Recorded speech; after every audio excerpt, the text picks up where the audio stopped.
Pai, meus irmãos, louvado e agradecido seja o nome do nosso Deus. Mais um domingo, mais um início de semana, mais um dia que vamos estudar a Palavra de Deus nesta manhã e louvar o seu santo nome. Eu convido você nesse instante a orar conosco, juntamente com a diaconisa Marta. Senhor nosso Deus, nosso Pai, nós somos gratos a Deus por mais um dia que o Senhor nos concede, ó Deus, por mais este momento, ó Deus, onde vamos mais uma vez, ó Deus, neste domingo, aprender mais da Tua Palavra, te louvar e te adorar, Senhor. Que o Senhor possa continuar abençoando os nossos corações, que nós possamos a cada dia aprender mais de Ti, e não somente escutar, mas que nós possamos praticar no nosso dia a dia, Pai. Muito obrigada por este momento, Senhor, que é único nas nossas vidas. Obrigado pela escola dominical, Senhor. Obrigado, Deus, pela vida do diácono Ender, Deus. E obrigado, Deus, por este momento. Fica Amém, conosco, Jesus. Em nome de Jesus. Amém. Amém. Amém. Louvado seja o nome do nosso Deus. Abramos a Bíblia, a Palavra de Deus, no Salmo 8, onde nós vamos ler. Esse salmo trata sobre a glorificação de Deus nas suas obras e na sua bondade para com o homem. Ó Senhor, Senhor nosso, quão admirável é o teu nome em toda a terra, pois puseste a tua glória sobre os céus. Da boca das crianças e dos que mamam, tu suscitaste força, por causa dos teus adversários, para fazer escalar o inimigo e vingativo. Quando vejo os teus céus, obra dos teus dedos, e a lua e as estrelas que preparaste, quem é o homem mortal para que se lembres dele? E o filho do homem para que o visites? Contudo, pouco menor o fizeste do que os anjos, e de glória e de honra o coroaste. Fazes com que ele tenha domínio sobre as obras das tuas mãos. Tudo pusestes debaixo de seus pés. Todas as ovelhas e bois, assim como os animais do campo, as aves dos céus e os peixes do mar, e tudo o que passa pelas veredas dos mares. Ó Senhor, Senhor nosso, quão admirável é o teu nome sobre toda a terra. Quão admirável é o nome do nosso Deus em toda a terra. Com toda essa grandeza, e Ele se preocupa conosco. Esse é um Deus maravilhoso. Nós vamos, nesse instante, louvar ao Senhor com o hino do cantor cristão, também com a diaconisa Marta. Número 171. Avivamento. Aviva-nos, Senhor, ó, dá-nos teu poder de santidade e fé e amor. Reveste o nosso ser. Aviva-nos, Senhor, eis nossa petição. Ateia o fogo do alto céu Em cada coração.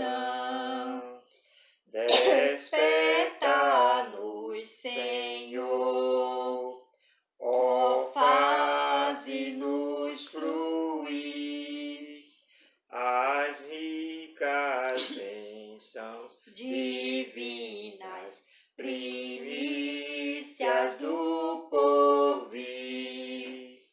Aviva-nos, Senhor, eis nossa petição. Ateia o fogo do alto céu em cada coração. Renova-nos, Senhor, inspira mais amor, mais zelo, graça e abnegação, ao bem do pecador. Aviva-nos, Senhor, eis nossa petição.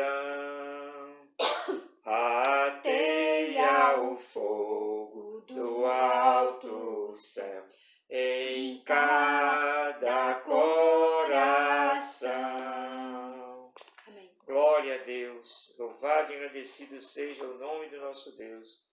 Neste momento nós passamos a palavra para o Ministério de Louvor, para nós continuarmos louvando o nome do nosso Deus. Amém?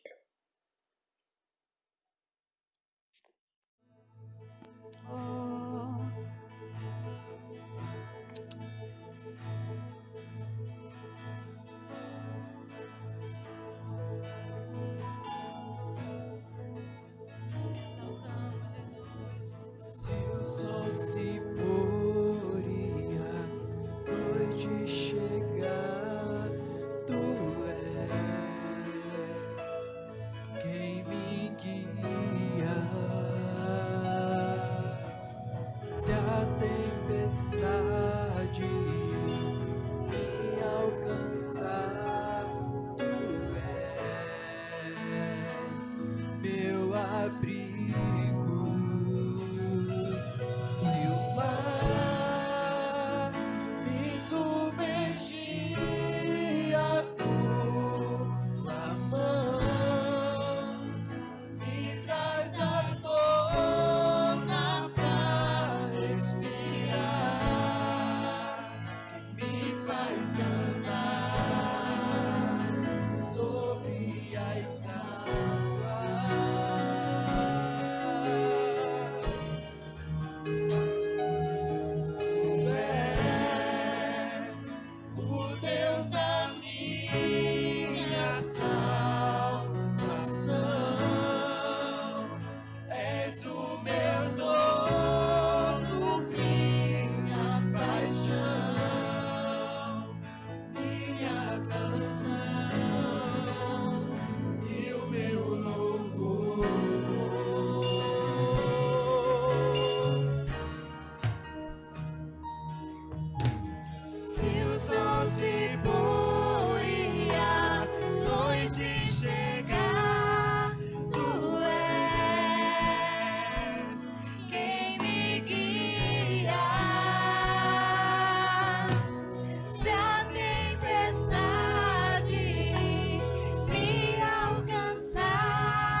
de Jesus.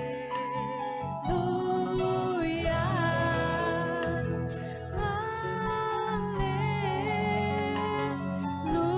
Aleluia.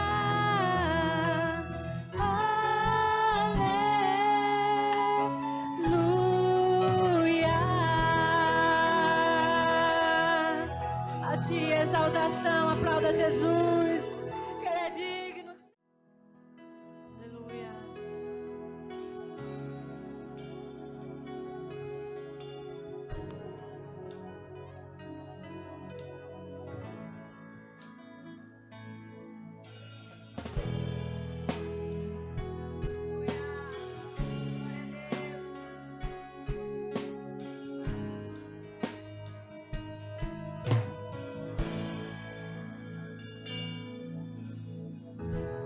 Plano pra salvar, um pacto pra selar, silêncio do céu.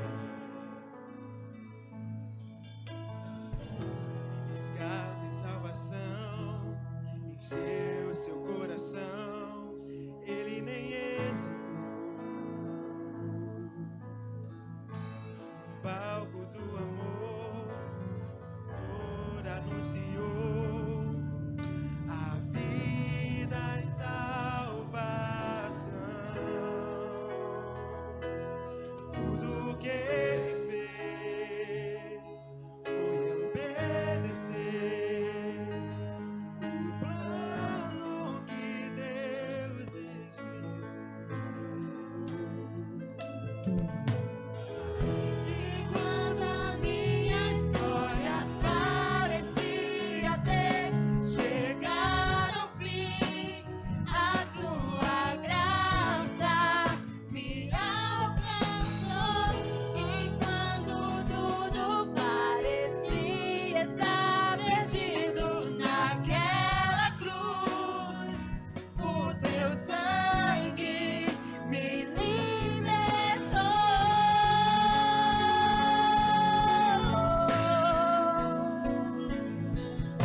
Obrigado, Senhor, porque Tu nos salvaste.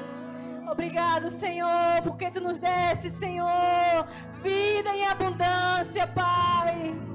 Oh, Jesus, obrigado, porque o Teu plano é perfeito para cada um de nós, Jesus.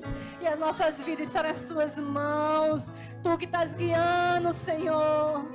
Obrigado, obrigado, Jesus, obrigado por cada vida aqui nessa noite. Obrigado, Senhor, por cada louvor que podemos, Senhor, exaltar a Ti, ó Pai. Obrigado, Jesus, por tudo que Tu és em nossas vidas. Obrigado por esse ministério. Obrigado, Senhor, pelo nosso pastor, Jesus. Obrigado, Senhor, obrigado, Pai, porque a Tua graça nos alcançou. Obrigado, Jesus. Amém. Louvado seja o nome do nosso Deus. É bom louvarmos a esse Deus tão maravilhoso. Meus queridos, nós vamos agora para um momento de missões na EBD. Em 1 Coríntios, no capítulo 2, o versículo 4, diz assim: A minha palavra e a minha pregação não consistiram em palavras persuasivas de sabedoria humana, mas em demonstração do Espírito e de poder, para que a vossa fé não se apoiasse em sabedoria humana dos homens, mas no poder de Deus. Amém? Então, a nossa pregação, ela tem que se apoiar na sabedoria e no poder de Deus.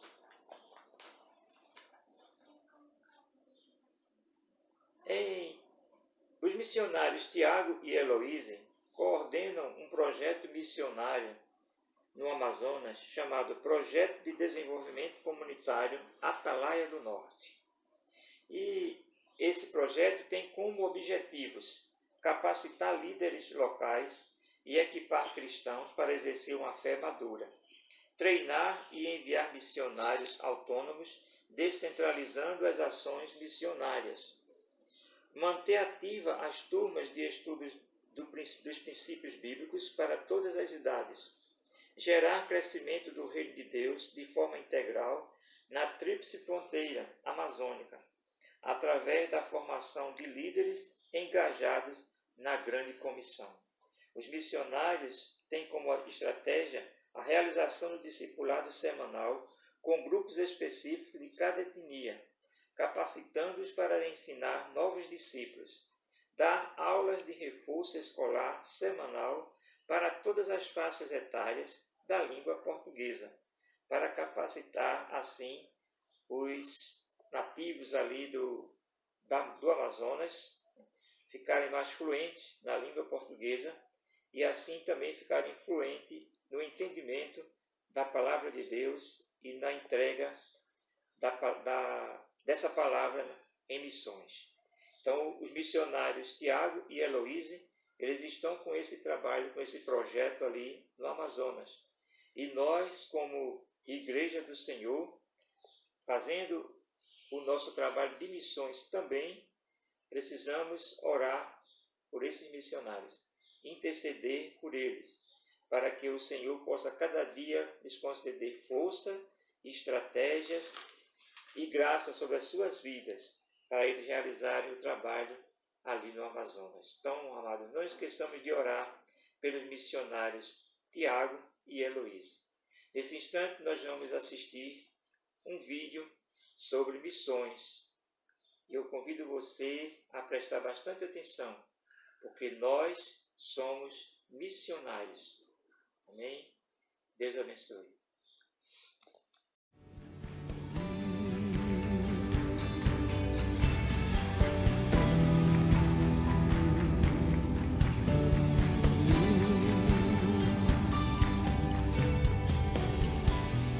Pelos meninos carvoeiros,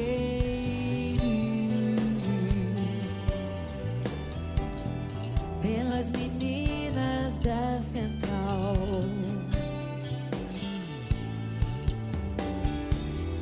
pelas famílias do Jequitinhonha, pelos homens do sertão, pelas mulheres da Cracolândia, pelas mães da Cinelândia, igreja, pelas crianças do Haiti, orai. Vou rasgar meu coração, chorar em oração, até o céu me ouvir. Vou na voz dessa canção, no vento do amor, alguém vai me ouvir, alguém vai me ouvir. Clame ao Senhor, clame ao Senhor, ore ao Senhor pelos perseguidos, entregue ao Senhor os perseguidos.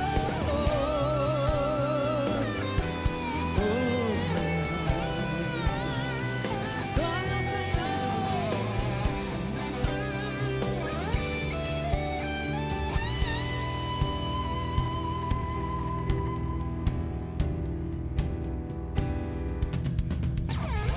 Vou rasgar meu coração, chorar em oração, até o céu me ouvir. Vou na voz dessa canção, no vento do amor, alguém vai me ouvir, vai me ouvir,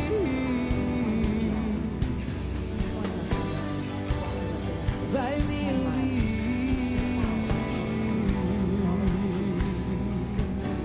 alguém vai me ouvir,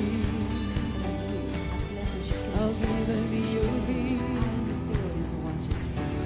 alguém vai me ouvir, as nações vão me ouvir.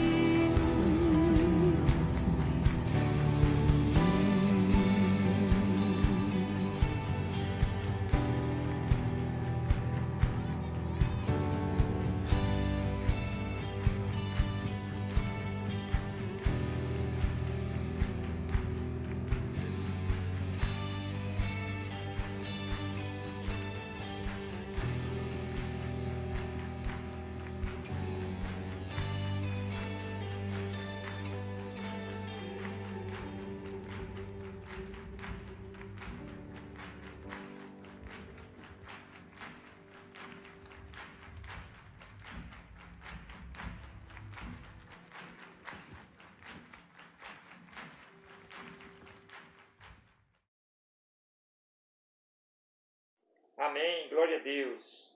Amados, lições têm que estar nos nossos corações. Hoje nós vamos estudar na aula dos adultos uma nova revista, né? O último trimestre, o quarto trimestre de 2020, é uma lição baseada na fragilidade do homem, na fidelidade de Deus, baseada no livro de Jó. E nós passamos agora a palavra para a aula das crianças e a aula dos adultos com o professor e diácono Wendel. E vamos interceder por eles nesse instante.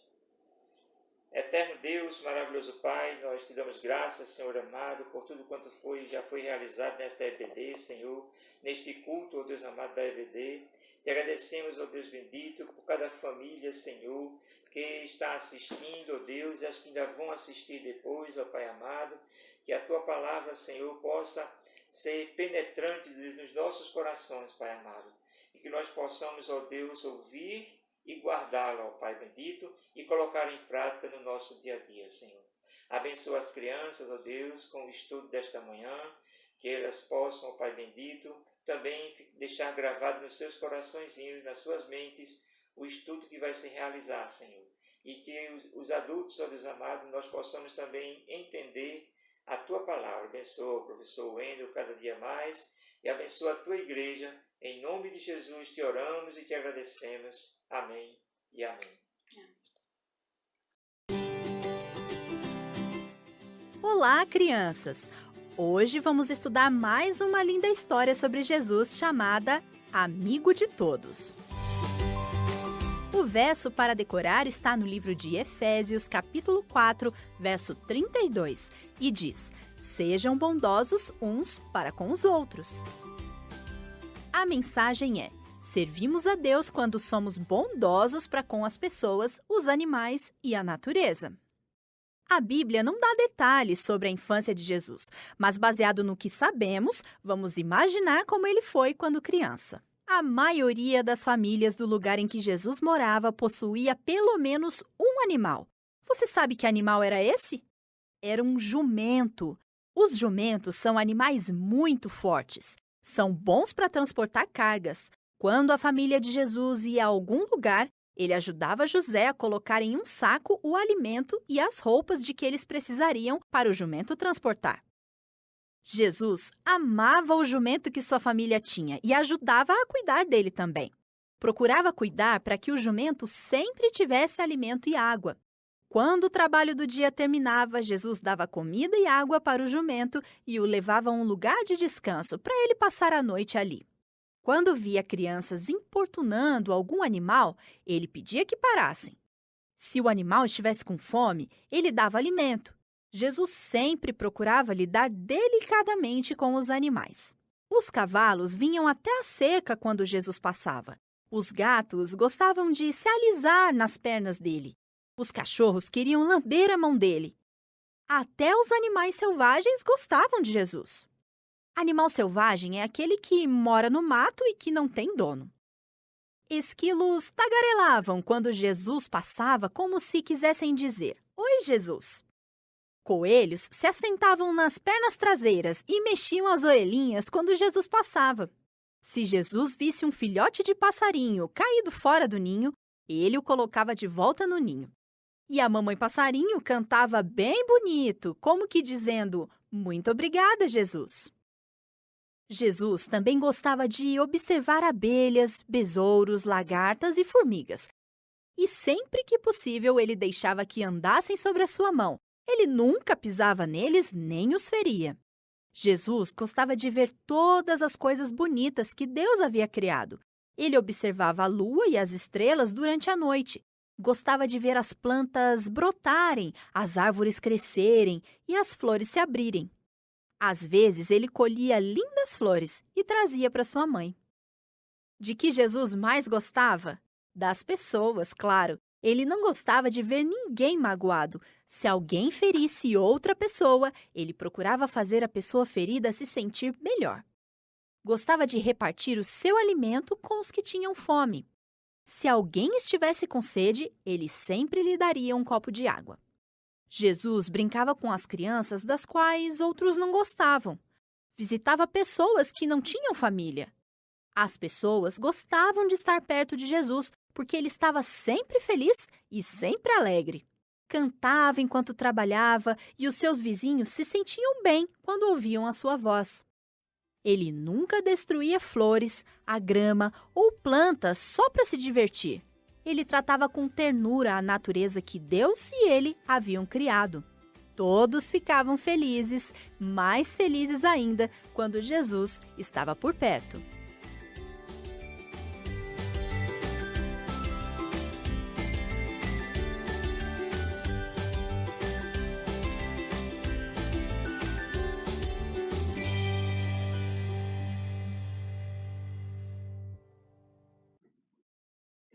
Saúde, irmãos, com a paz do Senhor. Graças a Deus por mais uma escola dominical e desta feita estaremos iniciando o nosso quarto trimestre de 2020, o último bloco de estudos que nós teremos.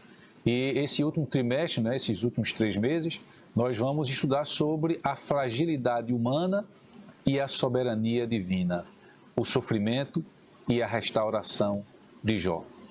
Teremos temas importantes, tá? E o nosso primeiro tema, o tema da lição 1, como os irmãos podem ver, é sobre o livro de Jó. Iremos tratar aqui os aspectos gerais do livro de Jó. Bom, vamos seguir aqui o tema 1 da lição de hoje, de 4 de outubro, o livro de Jó. Tá? Temos como a leitura a nossa leitura bíblica em classe, 2 Timóteo capítulo 3, versículo 16. Essa é a primeira, os irmãos acompanham aí.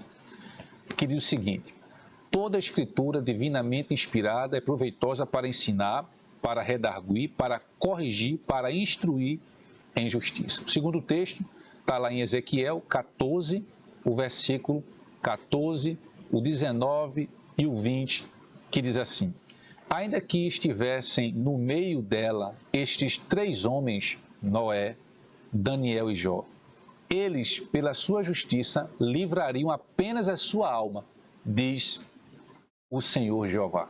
O 19, ou se eu enviar a peste sobre a tal terra e derramar o meu furor sobre ela com sangue para arrancar dela homens e animais. Ainda que Noé, Daniel e Jó estivessem no meio dela, vivo eu, diz o Senhor Jeová, que nem filho, nem filha, eles livrariam, mas só livrariam a sua própria alma pela sua justiça. Tiago, capítulo 5, versículo 11, diz o seguinte: Eis que temos por bem-aventurados os que sofreram. Ouvistes qual foi a paciência de Jó e vistes o fim que o Senhor lhe deu. Porque o Senhor é muito misericordioso e piedoso. Bom, desta feita, vamos fazer aqui a nossa introdução, né? Então, como eu já disse no início do nosso comentário, neste trimestre nós estudaremos o livro do profeta Jó. O livro de Jó, ele demonstra a grandeza de Deus diante da finitude, da pequenez, né, do ser humano. É uma obra que alimenta a nossa esperança quando tudo parece ter perdido sentido. Parece que o momento que nós vivemos, ele tem um pouco dessa relação, né? Para muitos, né, que estão sem esperança, a história de Jó, ela serve para reavivar a nossa fé. O ponto 1 da lição fala a autoria, local e data do livro de Jó. Bom, vamos aqui ver os aspectos gerais. A lição de hoje é mais um aspecto geral desse livro de Jó, para que quando a gente se aprofundar em outros temas, a gente tenha essa noção. E aí, quem foi o autor do livro? Bom, quem escreveu o livro de Jó é motivo de longos debates há muito tempo, né? As opiniões passam por vários nomes bíblicos, como Moisés, Salomão, Isaías, para citar aqui alguns exemplos. O cristianismo não tem o livro de Jó como uma ficção religiosa, mas como uma narrativa poética inspirada por Deus, claro. E aí a própria Bíblia, né, ela não apresenta indicações do autor do livro, ou seja, a gente não sabe, né? Assim como o livro de Hebreus também não tem uma indicação clara de quem é o autor, no caso aqui do livro de Jó também não há uma indicação de quem seja o autor do livro. Bom, a Bíblia, né, mesmo atesta que Jó foi uma pessoa histórica. Então, Jó não foi uma pessoa fictícia, tá? Há documentos, a própria Bíblia registra Jó como alguém que existiu. O profeta Ezequiel, por exemplo, ele confirma que ele foi uma pessoa real, que Jó foi uma pessoa real, e ele faz a correlação de Jó com, por exemplo, Noé e Daniel. Vejamos lá no livro do profeta Ezequiel, capítulo 14, livro do profeta Ezequiel, capítulo 14, o versículo 14 também, tá? Capítulo 14, versículo 14, que diz assim: ainda que homens notáveis, exemplos de livramento, como Noé, Jó e Daniel, estivessem nesta cidade, por causa da retidão que demonstraram, eles só conseguiriam livrar a si mesmo, né? Então, você consegue perceber, tá? Que assim como Noé e Daniel, Jó também, né, foi um ser histórico, né? É uma pessoa histórica. Muito bem. A terra de Jó. O livro de Jó, ele destaca que a terra de Jó era a terra de Uz, tá? E aí, bom, a maioria dos comentaristas, né, ele situa os fatos narrados no livro de Jó dentro do período patriarcal. A história judaica, a história dos judeus, ela é dividida politicamente em 3 fases: a fase patriarcal, a fase dos juízes e a fase da monarquia. Então, o contexto, né, que inspirou o livro de Jó, todo esse momento vivido por Jó, ele se passa ali no período patriarcal, né, aquela é a época dos patriarcas tradicionais, como Abraão, Isaque e Jacó. Bom, no que diz respeito à estrutura literária do livro de Jó, então, ele se classifica ali como prosa e poesia. Então, o leitor que deseja ler o livro de Jó, ele precisa se dar conta que diante dele há uma obra de natureza poética, ou seja, o gênero literário do livro de Jó, a escrita em sua maior parte é a poesia, tá? Bom, no que diz respeito a algumas figuras de linguagem, né, há abundância, né? A gente encontra um certo excesso de figuras de linguagem no livro de Jó.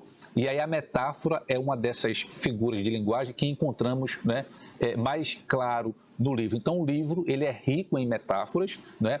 Metáfora é um artifício, por exemplo, quando eu digo assim, alguém é fera em matemática, ou seja, a pessoa não é uma fera, um animal, mas estou dizendo que ela é muito bom naquilo que faz, né? Ou fulano de tal é um anjo, né? Ou seja, para dizer que uma pessoa doce, meiga. Então, a pessoa não é um anjo de verdade. Então, isso é uma metáfora. Então, esse, na verdade, é um recurso estilístico, né, que é usado pelo autor bíblico quando ele quer dar mais expressividade e maior vivacidade ao texto. A gente encontra isso em Jó em várias passagens, né? Então, por exemplo, quando ele usa a figura de linguagem, né, do vai e vem do tecelão para demonstrar a brevidade da vida. O tecelão, né, quando ele está afiando aquele vai e vem, que é tão rápido, né? Jó utiliza isso, o autor do livro de Jó utiliza isso para demonstrar a brevidade da vida. Vejamos lá no livro de Jó, Jó, capítulo 7, o versículo 6, que diz, aqui já numa outra interpretação, né? Numa outra tradução, numa outra versão. Meus dias passam mais depressa que a lançadeira do tecelão e chegam ao fim do mesmo jeito que começaram, sem esperança. Então, isso é uma metáfora e o livro, não é? Ele está cheio, né? Está abundante dessas figuras de linguagem exatamente porque a estrutura literária do livro ela se baseia muito na poesia, na prosa, tá? E o último ponto, tá? A natureza e a mensagem do livro de Jó. Então, um ponto importante é por que, essa é uma pergunta central do livro, por que os justos sofrem, não é? São questões importantes, né, levantadas no livro de Jó. E é a questão do sofrimento do inocente é talvez a principal delas, né? Por que um justo sofre? Por que um inocente tem que sofrer? Não é? Então, essas são perguntas que elas são tratadas no livro de Jó. Ou ainda porque os ímpios prosperam enquanto o justo sofre. Então, ao longo dos anos, tá? Vários teólogos, quanto filósofos, eles têm procurado dar explicações, né, a esse dilema do ser humano. Porque isso não é um dilema do crente, isso é um dilema do ser humano. Não é porque aquela pessoa que é boa, que é justa, ela vem a sofrer. Então, no contexto de Jó, a ideia que prevalece é a de que somente os maus sofriam em consequência de seus pecados. E no contexto do livro de Jó, fica claro ali que somente quem sofre é quem é mau, não é? E aí, se havia sofrimento, é porque a pessoa tinha alguma culpa, ela cometeu algum pecado. Então, era isso que estava contextualizado. Ah, fulano está sofrendo, é porque ele fez alguma coisa de errado, ele cometeu algum pecado. Então, isso era o que pairava na época de Jó. Toda essa ideia. Então, nesse aspecto, ao longo dos seus 42 capítulos, o autor ele procura demonstrar um olhar diferente sobre essa questão, uma perspectiva diferente sobre essa ideia de que apenas os maus é que sofrem, tá? E aí, bom, continuando, para muitas pessoas qualquer prática religiosa não passa de barganha. Para muitos, a religião, né, ela é esse fator de barganha, né? E aí a tese do diabo, né, ou seja, a tese do diabo é a seguinte: para Jó, para ele, né, para o diabo, Jó só permanecia fiel a Deus porque ele recebia benefícios em troca. Jó, ou seja, para o diabo, desse contexto, Jó só era fiel porque ele tinha tudo, né? Ou seja, Jó era um homem agraciado com muitos bens, Jó era agraciado com uma família formidável, Jó tinha muitos amigos, gozava de boa saúde. Então, assim, nessas condições, como disse Satanás, como disse o diabo, todos são devotos, todos são fiéis, tendo tudo, esbanjando. Como é que alguém aqui não vai acreditar em Deus tendo tudo? E aí, todavia, vindo o infortúnio, a tragédia e a calamidade, será que esse fervor religioso permaneceria? Ou seja, será que se Jó não tivesse nada, ele continuaria firme e fiel ao Senhor? Então, Satanás estava disposto a apostar que a espiritualidade de Jó, ela não iria aguentar a uma prova de fogo. Passamos por momentos difíceis, passamos por momentos bons. Nesses momentos bons, somos fiéis apenas porque a nossa vida está boa e está tranquila? E quer dizer que nos momentos difíceis, nós vamos nos afastar de Deus e não seremos mais fiéis? Era isso que o diabo estava dizendo. O diabo estava dizendo, ele só te serve porque ele tem tudo. O dia que ele perder, pode ter certeza, ele não será mais fiel. Então Satanás estava dizendo que Jó não subsistiria a esta prova de fogo. E aí, o livro de Jó, ele mostra exatamente o contrário. Ele mostra como Jó se comportou nesta prova, nesta grande prova de fogo, né? E aí pode o homem compreender Deus diante de tudo isso, né? Então, os últimos capítulos do livro de Jó, eles mostram os impactos que a revelação divina tem sobre os homens. A questão para Jó não foi simplesmente foi tanto entender a Deus, mas para Jó, o segredo do sucesso de Jó foi experimentar, né, Deus, viver e experienciar. Deus mudou completamente a vida de Jó.